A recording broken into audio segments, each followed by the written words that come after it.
If you're thinking about starting woodworking, let me tell you something. You're about to spend some money. I've been doing this for right at 10 years, and I've been influenced. I've watched videos, and I've purchased a lot of stuff that, quite frankly, I shouldn't have. In today's woodworking community, it's pretty easy to watch everybody and think, I've got to have that, I've got to have this, but you really don't. There's a lot of tools that I bought that I should have bought nicer versions of. There's some tools I should have never bought at all. If I could do it all over again, this is what I do. Table saw. This one, of course, no brainer. Now this here is the Laguna F2. This is my second table saw. I did start out with the DeWalt. Now that was a good saw, but this was quite an upgrade. Although the table saw is a requirement in my shop, I wouldn't put it as the #1 tool that I'm glad I bought. I went around 5 years of woodworking without a planer. A planer gives you the ability to turn thick wood into thin wood. It gives you the ability to smooth surfaces. Now this is a very, very nice planer. This is an upgrade from the DeWalt that I used to have. The DeWalt itself sounded like an airplane taking off. This was quite an upgrade. You do not need one this nice, but having the ability to run wood through a planer is an absolute game changer for a shop. Without a planer and without table saw, you're limited by how you buy your lumber. You got to go to Lowe's and buy an 8-inch wide piece of wood. You got to go buy a 3/4 inch thick piece of wood. With these two tools, you make wood into whatever you'd like. Now for my #1 tool that I waited way too long to buy is my track saw. This is the Festool TS55 track saw. I watched people use these online for cutting off fancy river tables and all kinds of things, and I thought, I don't have a need for that.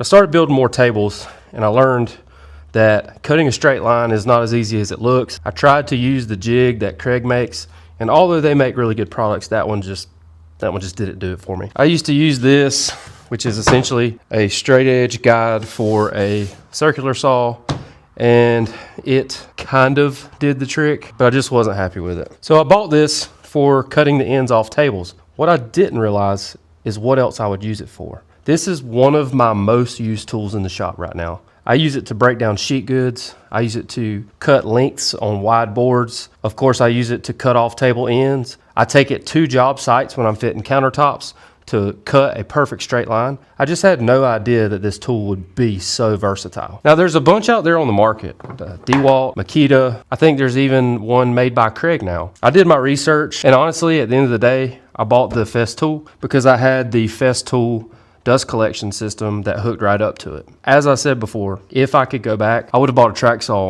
in the very beginning of my woodworking journey. So now, what about some tools that they're kind of cool, but you don't have to have them? #1, dust collection. Dust collection definitely is nice.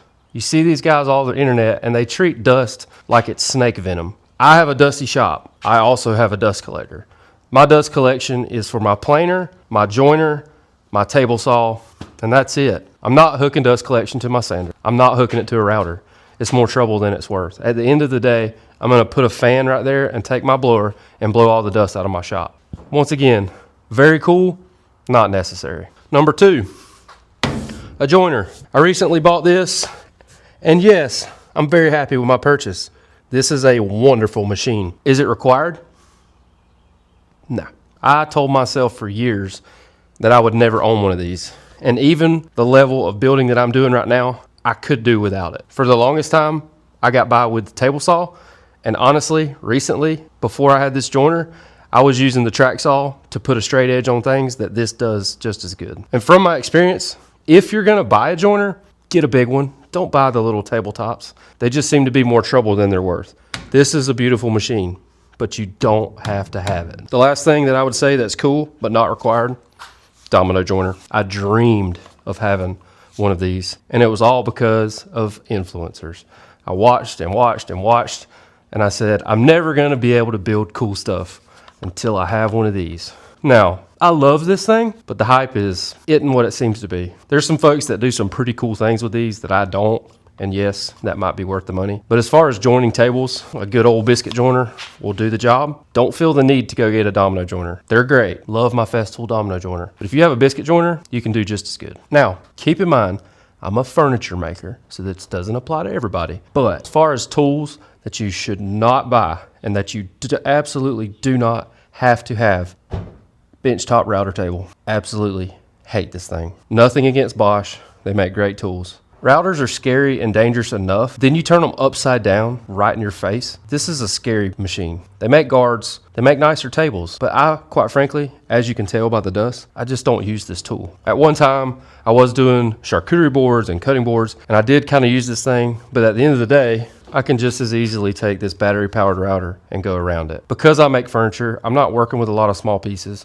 And honestly, even small pieces on here scares the crap out of me. I hate this stupid thing.